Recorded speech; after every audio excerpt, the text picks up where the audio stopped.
day two. Day two in Mobile. We are in the stadium. I can't really show you the field. I can show you the field for a second, but I can't show you any plays. I can't do anything like that. We have an agreement not to do that. In case any of you are wondering why we're not showing the guys on the field playing, we're not allowed. Practice hasn't officially started, so I can film right here, just me. But I can tell you that the players are starting to come out onto the field, and they are working their way out onto the field, stretching, doing the usual thing. Yesterday was an amazing first day. I think the biggest surprise for me is I didn't think much of the wide receiver class, but the wide receivers put on a show yesterday, and that was really fun to watch. Lots of guys to be excited about. Both wide receivers from Iowa State. Tez Johnson, I went crazy talking about him. He looked amazing yesterday, but he's tiny, so I don't know when he's gonna get picked. Like, I don't know when the team is going to take a kid that's like literally 5'9" and 156 pounds. I mean, he is tiny. So I don't know who's gonna pick him. But he creates crazy space, man. And like, he's gonna be a fun player to watch. I don't know. A lot of people said Tank Dell was too small, but this guy's even smaller. But I'll tell you what, he creates insane space. It was a show. It was really funny to watch guys try to cover him. I got to look at his film from Oregon to see I know he was good, but I got to see how they kept this kid under control. Like, who covered him? How did the other team stop him? Because based on what we saw yesterday, it was like, holy moly. Like, this kid was creating, he would be covered and then he would break. He would do a change of direction and he would just explode like 5 yards out into the open. At one point he made a guy fall down. I mean, the guy got tripped up and fell down trying to keep up with him. It was crazy. I don't know what his usage is, though. As such a tiny guy. Like, maybe a third down, he comes in on 3rd and 6 or something, and you bring him in like a 4 wide receiver set, and he just slips across underneath, and nobody can catch him or catch up to him. Like, I know I'm trying to think in my own head of how I would even stop him. But he's so tiny, I can't see him going through the wear and tear of being an every down wide receiver. Yeah, I'm talking about Tez. I don't know. Maybe he can handle the wear and tear. Low center of gravity. He's just so small. He's going to get crushed. I mean, if he comes in across the middle and a linebacker hits this kid, or imagine a safety like Whitehead, just freaking. He could knock this kid into the next century. But I'm telling you, I would be panicked if we were going against a team with Tez Johnson and it's 3rd and 5 in a big situation and they bring him into the field and line him up with some other wide receivers. I would be terrified. I'd be like, who's covering him? Who's going to cover Tez Johnson? I would be worried. Do they know about this kid? Are they going to watch him? He's slippery. You can't just put Michael a Michael Carter on him and say, oh, you're a good slot cover guy. Just cover Tez Johnson.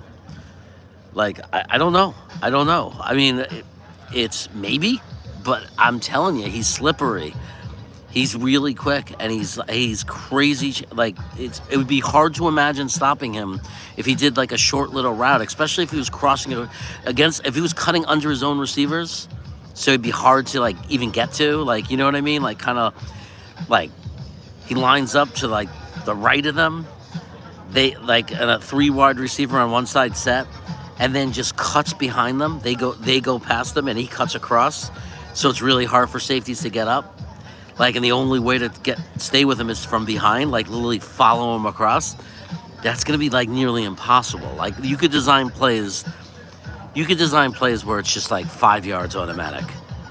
And then whatever he could do after he catches the ball, if there's space, but he could be he's going to be very, very difficult. He's going to be a problem. That's all I could say. I didn't watch a ton of film on him either. I'm completely admitting that. I've watched a little bit of Oregon, of course, because I live out west, so I get all the games. I watched a little just to check out Gabriel, a little bit, so I got to see a little bit of Tez Johnson. And I do want to look at their tape because there's two wide receivers, draftable mid-round receivers out of Oregon, and I want to look at Ferguson. So the great thing is that you get to basically it's really fun when you're prospecting players and you can look at one offensive, like the all-22 for like the Oregon offense, and you can look at three different players. Right. Plus, you get a little bit of Gabriel too because you see the passes coming in, even though you're not focusing on them. But you could be focused on Ferguson. You could focus on Tez Johnson, and then forgetting the other kid's name. There's there's a lot of mid-round guys there to look at.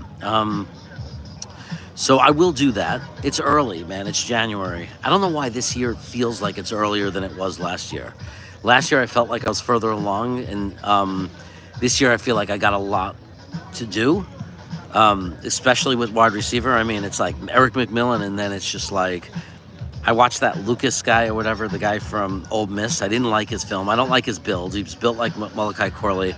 I can't imagine having two wide receivers, two of our top wide receivers, our top four wide receivers, both being 220 pounds, 6 feet tall, guys that look like running backs.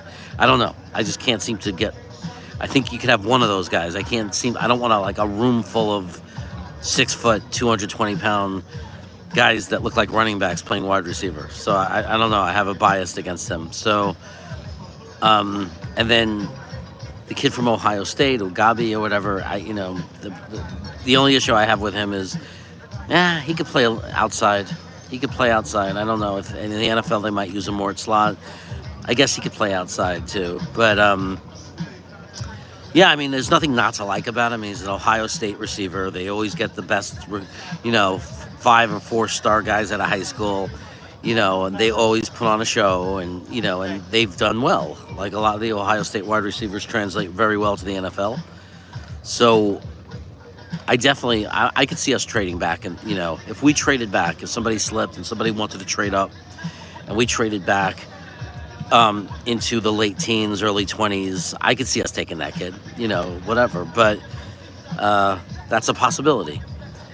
But I'm looking for a possible wide receiver the second round. Like, let's say in the first round we don't take a wide receiver, right? Let's say everyone a lot of fans get their wish and we take Mason Graham.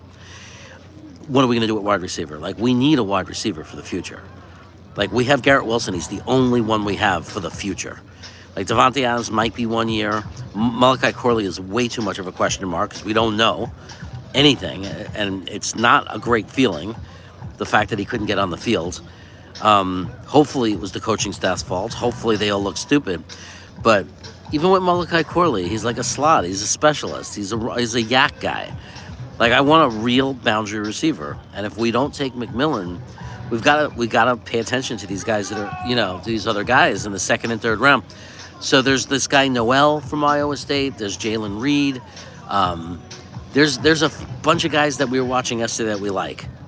None of them are guarantees. They're all gonna. With all of them, you're talking about mid-round. There's a reason they're mid-rounders. They're not dominant guys, but we've seen wide receivers, 3rd, 4th round picks become very good, right? You all see Pukanuka. Everybody saw what happened to him. So you never know who that guy's going to be. Who's the next Pukanuka? I think it could be Nash out of San Jose State. I think he could be the new Pukanuka. But he was originally a guy that we didn't even know if he'd be drafted. Tigo said he wouldn't even take him as an undrafted free agent, but that's just Tigo being Tigo. I've got to be contrary to everything, to chaos, because I don't know about the guy, so I have to prove I know a lot, and I have to say something completely contrary. That's his thing. So of course that's what he said. He never watched the kid play in his life, and he right away decided that he's not even a guy you'd have as an undrafted free agent. Well, Tigo looked really silly because here we are 5 weeks later, and now the guy's ranked at the top. He's like a 150. Projected to be a 5th round pick. So, but you wouldn't take him as an undrafted free agent. Okay, to each his own. That's his opinion. I like Nash.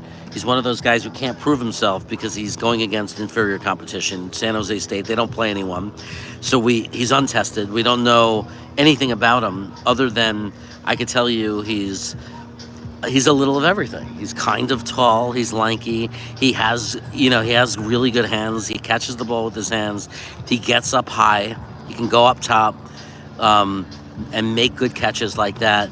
But the guy has never played against any real competition. Like, it's kind of like Watson coming out of North Dakota State.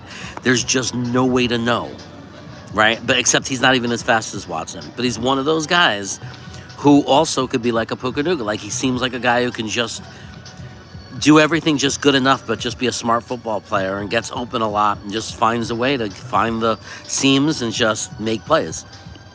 It's rolling a dice. I mean, I would never say, oh, I guarantee you he's going to be like him. But I'm just saying he might give that, he might end up being that guy. There's a possibility. So, and you're talking about 6th round pick. What if he's in the 6th round? Why not throw a dart, right? That's my thing. But the guys that are here at the Senior Bowl are looking really good. There's a lot of them I could see us taking 3rd, 4th round. A lot of possibilities at wide receiver. But again, it still doesn't make me feel great because I really think that we need to shore up our WR2, and I don't want to wait till next year's draft. Next year, we might be taking a quarterback, right? And then who are you going to get at wide receiver with 2nd round pick? And now you're going to go in and you're going to give that wide receiver Garrett Wilson and who? Who's their WR2? We don't have a lot of money. We're not going to buy any big free agent. Like, people aren't thinking ahead. Like, forget about just next year. Like, we need a WR2 that's going to be here past next year. So forget about Lazard, forget about Devontae Adams. None of these guys are 2026 wide receivers for this team. So if McMillan, what I'm trying to say is if McMillan is on the board when we pick at 7, I don't see how we don't take him. I don't see how people could say, oh no, take Mason Graham.